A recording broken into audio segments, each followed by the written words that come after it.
Hello everyone and welcome to the next video in the series. This is a technical skills video on the topic of equations that involve the basic operations.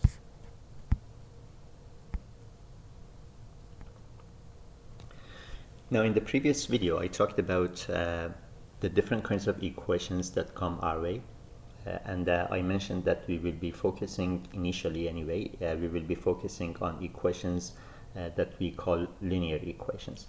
And these are the kinds of equations where the unknown x is either being added, subtracted, or multiplied by, or a combination of these.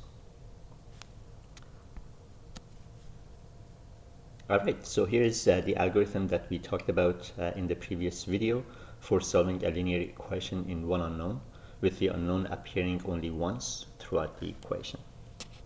And we said that the steps, there are two steps that you repeat until you are done.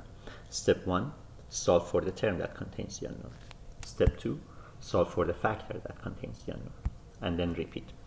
And you repeat over and over. Repeat steps 1 and 2 until you're done. Now, in the previous video, I also talked about what it means when we say solve for something. And we also talked about two common approaches to solve for an entity. And these were called natural semantics, which follows the kind of logic that says an operation on one side of the equation becomes its inverse on the other side of the equation. And we also talked about standard semantics, which says that you can do the same thing to both sides of an equation.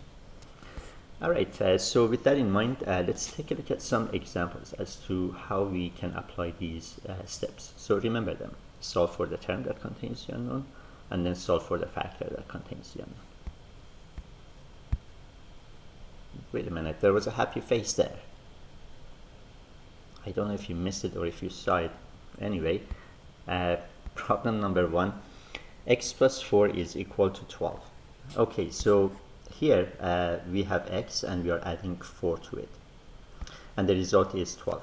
If we were going to solve this problem using natural semantics, then we would have to see this problem as x, beginning we start with x, and then we add 4 to get 12.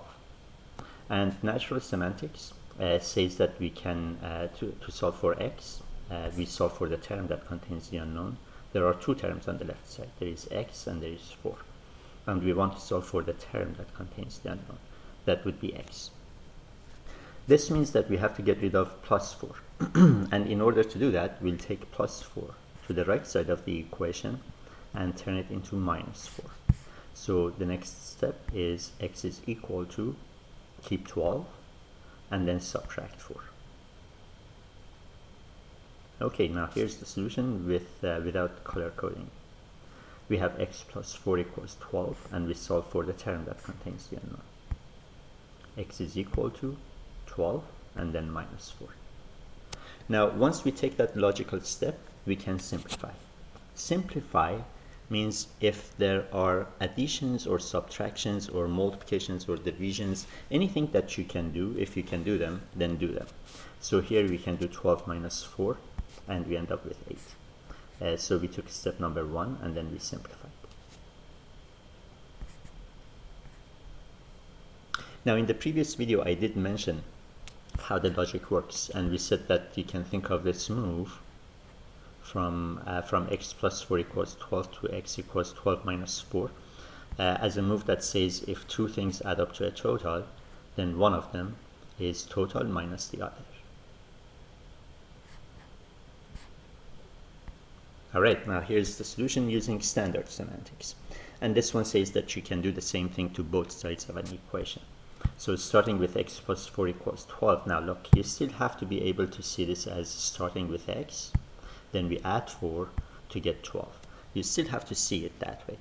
But now, instead of taking plus 4 and moving it to the right side and making it minus 4, what we do is we say to solve for the term that contains the unknown, which is x, we need to get rid of plus 4, and we do that by subtracting 4 from both sides of the equation. So x plus 4 minus 4 is equal to 12 minus 4. Okay, here's the solution without color coding. X plus 4 minus 4 equals 12 minus 4. Now we simplify. On the left side, plus 4 minus 4 cancel out. They become plus 0. And so we end up with x. And then on the right side, 12 minus 4 becomes 8. For reasons that I gave you in the previous video, the solution using natural semantics is way superior to the solution using standard semantics.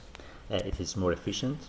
You notice the lack of plus 4 minus 4, which becomes worse as the expressions within the term become more complicated than just 4. And also in formulas becomes a headache following this approach. And also this is much more meaningful. Again, here I can say, let's say that x is the cost of a pen and 4 is the cost of a notebook, and in total we paid $12. So if the cost of the pen and the notebook add up to 12, then the cost of the pen is total minus the cost of the notebook. But this doesn't sort of translate as well.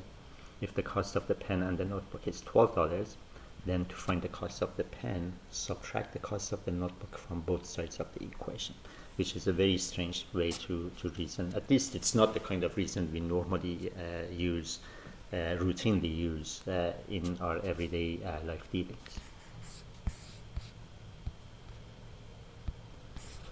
Okay, let's move on to the next equation. Now this time we have x, but we are subtracting 4 from it, and we get 12.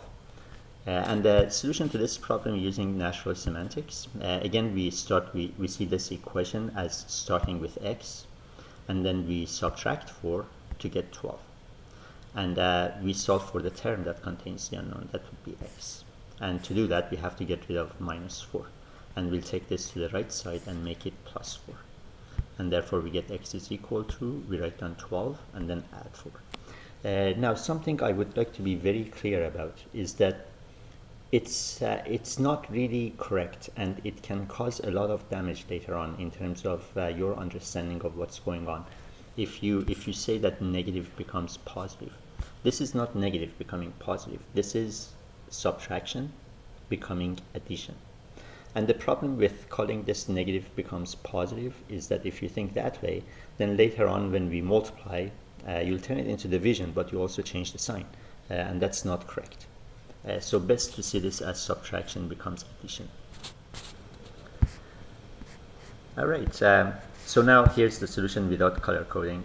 To solve for the term that contains the unknown, that's x, we take minus 4 and we turn it into plus 4 on the right side. And x becomes equal to 16. Now here you can think of the logic that goes into this step as if a total minus a piece equals another piece, then the total is equal to the sum of the pieces. Now solution using standard semantics. This is again the one that says we can do the same thing to both sides of an equation. And once again I would like to be clear about the fact that you still have to be able to see this as starting with x, then we subtract 4, and then we get 12. Now in order to solve for the term that contains the unknown, that's x, we need to get rid of minus 4. And to do that, we add 4 to both sides of the equation. So x minus 4 plus 4 is equal to, we keep 12 and then we add 4. And here's the solution without color coding. X minus 4 plus 4 equals 12 plus 4. On the left side, minus 4 plus 4 cancel out and we get plus 0. And therefore we get x equals. On the right side, we get 12 plus 4, which simplifies to 16. Okay, problem number 3. Now we have x times 4 is equal to 12. Now this time we are multiplying 4. And the solution using natural semantics, as usual, you have to see this as x, beginning with x, and then you multiply by 4 to get 12. And because we are multiplying by 4 on the left side, then we divide by 4 on the right side. Okay, here's the solution without color coding.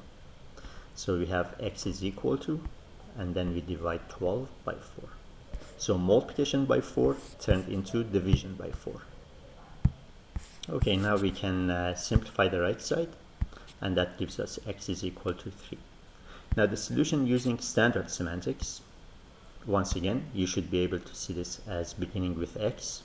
We multiply by 4 to get 12. But standard semantics says to get rid of times 4, we have to divide both sides by 4. And therefore, we write down x times 4 divided by 4 is equal to 12 divided by 4. On the left side, 4 and 4 reduce to 1 and 1, and we end up with x. Now here's the solution using without color coding. X times 4 divided by 4 is equal to 12 divided by 4. And we end up with x equals to 3. Okay, so you notice that here sign didn't change, right? 4 stayed 4. It's just that times 4 became divide by 4.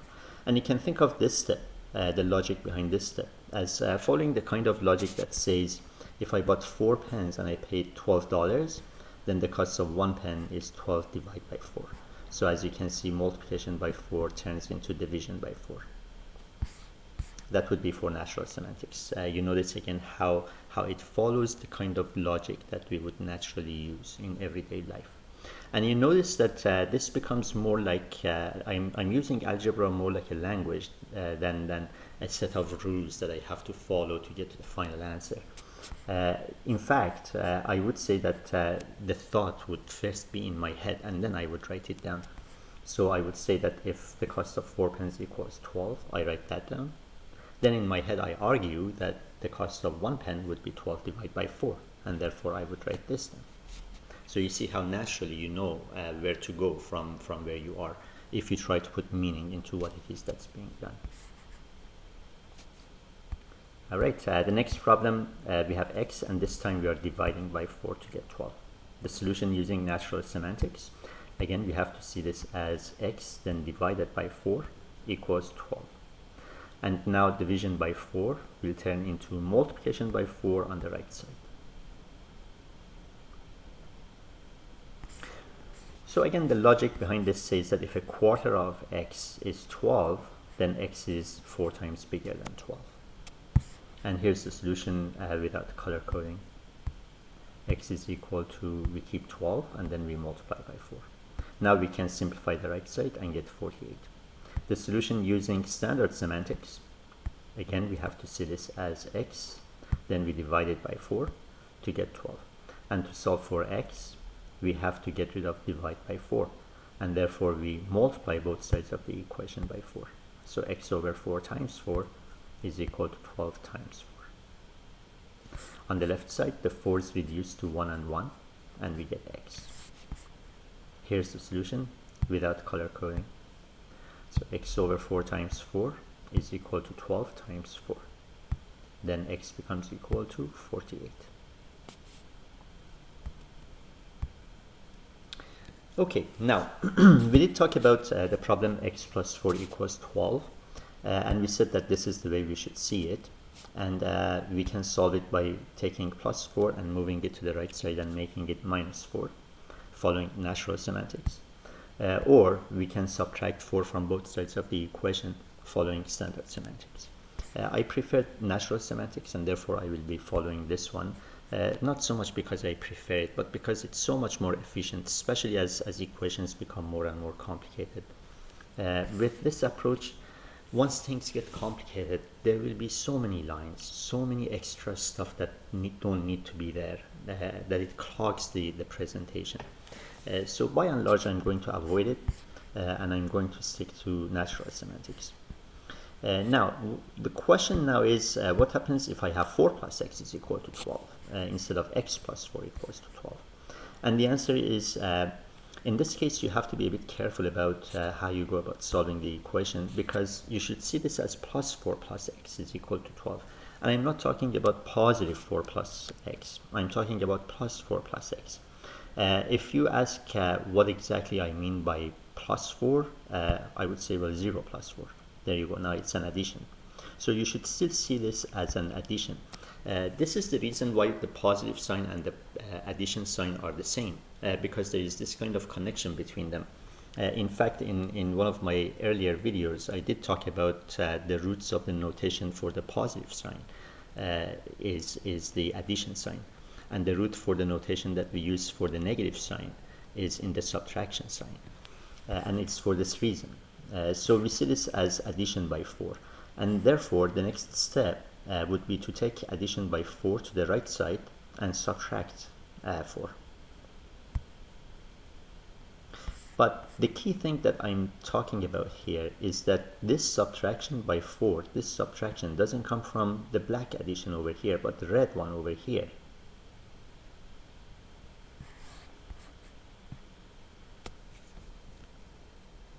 All right, let's move on to the next problem. And by the way, you could also do this with standard semantics. Again, you have to see it as plus 4 here, so you know that you have to subtract 4 from both sides of the equation.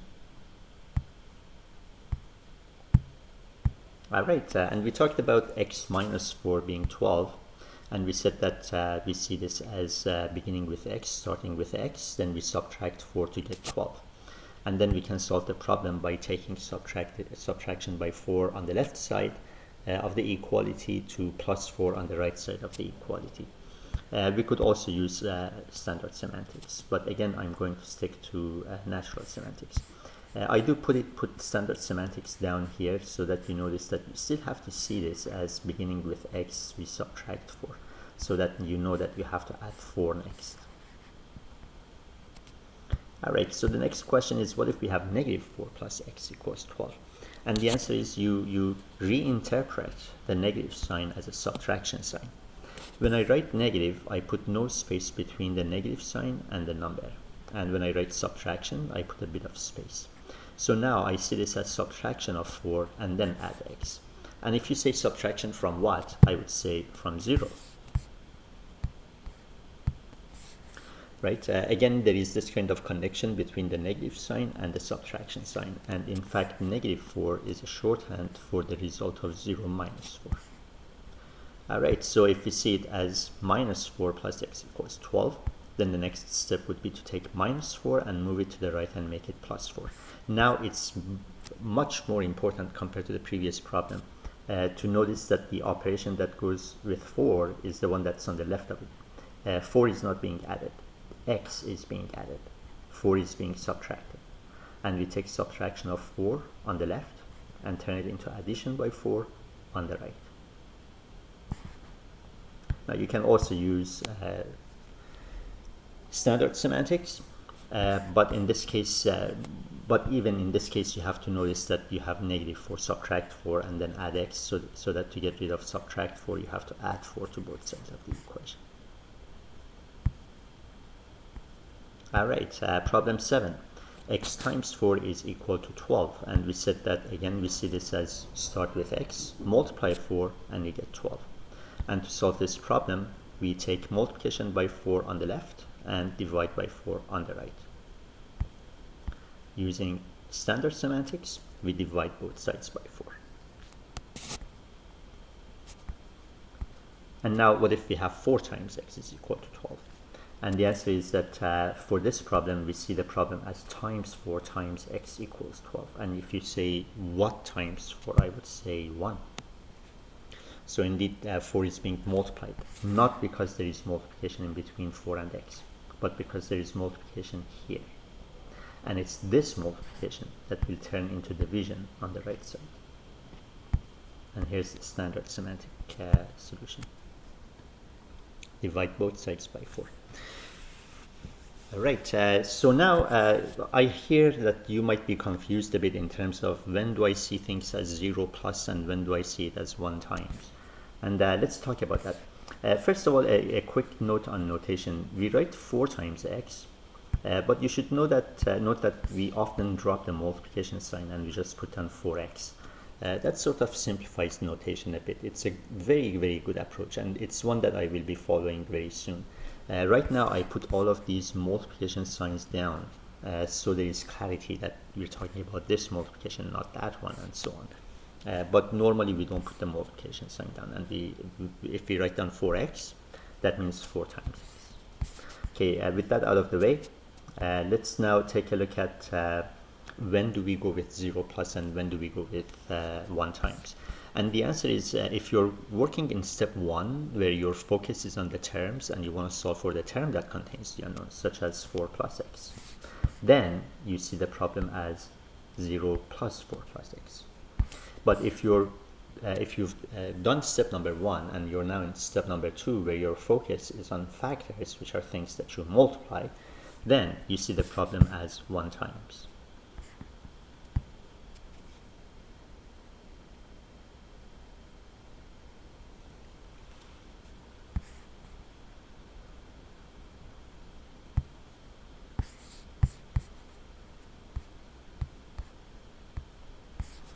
Okay, so we talked about x plus 4, 4 plus x.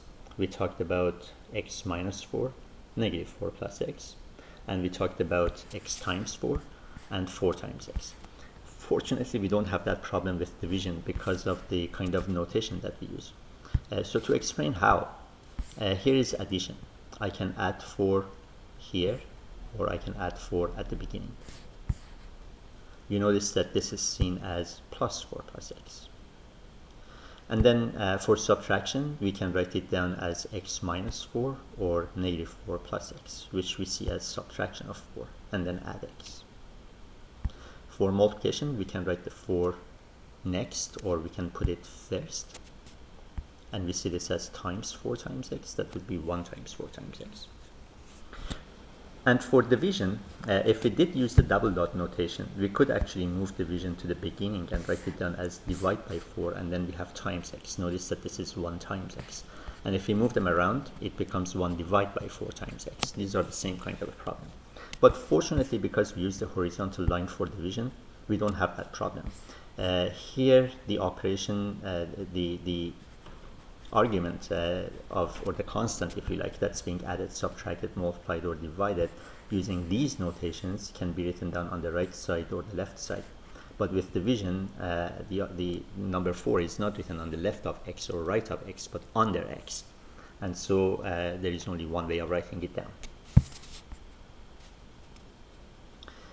Alright, so we've talked about the most basic of the operations so far, and a few of the interesting cases that we come across frequently enough. One is when we have negative x is equal to 4. And in such a case, you can change the sign of x, make it positive, and then change the sign of 4 and make it negative. X is equal to negative 4. We do come across these kinds of situations often enough. And therefore, it's good to have this kind of a shortcut. But you should know that this is based on a longer kind of an argument. So if negative x is equal to 4, that's short for negative 1x is equal to 4, which is negative 1 times x is equal to 4. And therefore, we divide the right side by a negative 1. My apologies, here I should have had equals 4, and that's missing. So negative 1 times x equals 4, and then we divide by negative 1. That changes the sign of 4. And that's how we end up with negative 4. And this would be a shortcut for that, because we know that we're going to divide by negative 1, and the only effect that that negative 1 will have is to change the sign on the other side. So if you have negative x equals negative 4, then x is equal to 4. And if negative x is equal to 0, now in this case we don't have positive 0 or negative 0, because 0 is neither positive nor negative. And so we just say x is equal to 0. Okay, now here is a problem where x is being subtracted. And in such a case, again, the proper way to see this problem is we add 4 and then we subtract x. And we get 12. And this is 0 plus 4 again. So add 4, subtract x, and you get 12. And therefore, we solve for the term that contains the unknown. That would be subtract. But the subtraction sticks with it. So the next line will read negative x is equal to 12 minus 4. We did take plus 4, moved it to the right side, and made it minus 4. And negative x on the left side. Now we simplify. Negative x becomes 8. And then we take the shortcut. X equals negative 8.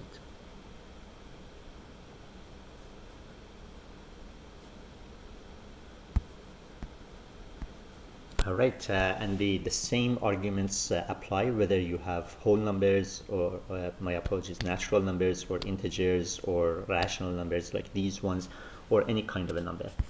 Here we have x equals 2/3, x plus 2/3 equals 1/4, and we are adding 2/3 on the left, and our next step is to subtract it on the right. Now, the simplification part has nothing to do with algebra. You need to know how to subtract fractions. Least common denominator is 12, and then 12 divided by 4, 3. 3 times 1, 3. Subtract. 12 divided by 3, 4. 4 times 2, 8. And we end up with negative 5 over 12, which is negative 5 twelfths. Now, on the question of the negative sign being on the top or the bottom or on the side, it doesn't really matter. You see, if I was going to do the division and get, let's say, this one number out of this, then negative divided by all three of them, by the way, would come to negative 0.5. Here we have negative divided by positive, so the answer is negative, and 1 divided by 2 is 0.5. Here we have positive divided by negative, which is negative, and 1 divided by 2 is 0.5. And here we begin with a negative number, so there you go, and then 1 divided by 2 is 0.5. So in a fraction, in a rational number, it doesn't matter whether you put the negative sign on the top or the bottom or on the side. Although, we usually don't care about the one where the denominator is negative. It usually makes the arguments when you add, subtract, multiply and such much more complicated than it has to be. In applications it does happen and you can't get rid of it. The top one is our preferred kind of writing when we want to perform operations, when you add, subtract, multiply, divide and so on. And this one is the preferred way of writing it down when you report your answer. So that's why I went from here to here. Because it's better to say the answer is negative 5 twelfths than the answer is negative 5 divided by 12 or negative 5 and then twelfths.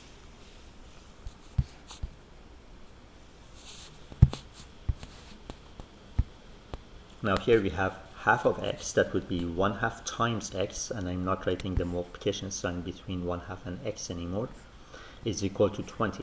Such a problem can be seen as multiplying x by 1 and dividing by 2. And because operations turn into their opposites on the other side, x becomes equal to 2 over 1 times 20. The 2 that we were dividing by now multiplies. The 1 that we were multiplying by now divides. And then we simplify it to get 40.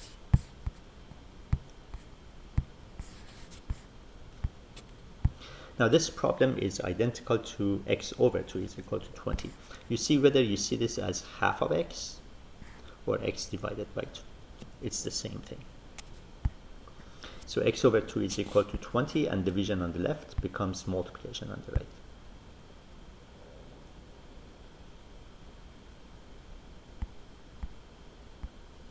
Now 2/3 of x is equal to 10. Now we are multiplying by 2 and dividing by 3.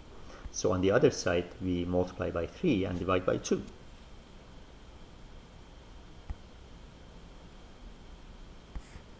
That shouldn't be 30, that should be 15. There we go.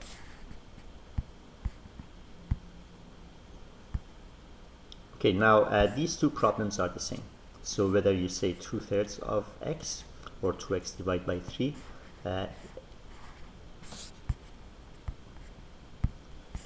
you do notice that in both cases we are multiplying by 2 and dividing by 3. So the next step is again 3 over 2 times 10. And once again we have the 30 here. Let's fix that as well. There we go. So x is equal to 15. Alright everyone, and that's the end of this video. We talked about some of the most basic equations. Actually, I'm not sure if there is one. Oh yeah, there is one more. Yeah. Okay. So 2/3 of x is equal to 1/4. You can have a fraction on the right side. And again, because you're multiplying by 2 and dividing by 3, this turns into multiplication by 3 and division by 2 on the right side. And then we simplify it to get 3/8. And keep in mind that this is the same as the problem 2x divided by 3 equals 1/4. Again, because we are multiplying by 2 and dividing by 3, on the right side we multiply by 3 and divide by 2. And again we get 3/8. Alright, now we are at the end of... No, we are not. There is more. Isn't this fun? Negative 3/4 of x equals 2/5. Now here we have a negative number to begin with. Keep in mind that sign doesn't change, and the negative sign can be on the side or the top or the bottom, and it doesn't make a difference. So on the other side we get negative 4/3. If you associate the negative to 3, then you will be dividing by negative 3. If you associate negative to 4, then you will be multiplying by negative 4. In all cases, it will be negative. Now, in this case, nothing simplifies, and we get negative 8/15. And the problem, negative 3x, negative 3/4 times x, now it's equal to negative 2/5. So again, you notice that we get negative 4/3, sign doesn't change. Multiplication by 3 becomes division. Division by 4 becomes multiplication. And then we simplify to get positive 8/15. Problem 21. Wow, quite a few more problems. So negative x equals 2/3. We take the shortcut. X is equal to negative 2/3. Problem 22. If negative x is equal to negative 2/3, then x becomes equal to 2/3. Okay, so in this video we talked about all of the main kinds of operations, basic operations: addition, subtraction, multiplication, and division. And we talked about these are the most basic kinds of equations. And in the video that follows, we'll talk about what happens if multiple operations apply to x. How do we go about solving those problems? And there's the happy face again. And you know, I just had an idea. You know what I can do? I can make this happy face appear for a very short time, so short that you won't notice it, but gives you subliminal messages. No, you'll start liking math, and pretty soon somebody says math and you just smile, and you can't help it. Maybe I'll do that. Let's see if you can. No, I won't do that to you. Have a great day, everyone, and I'll see you in the next video.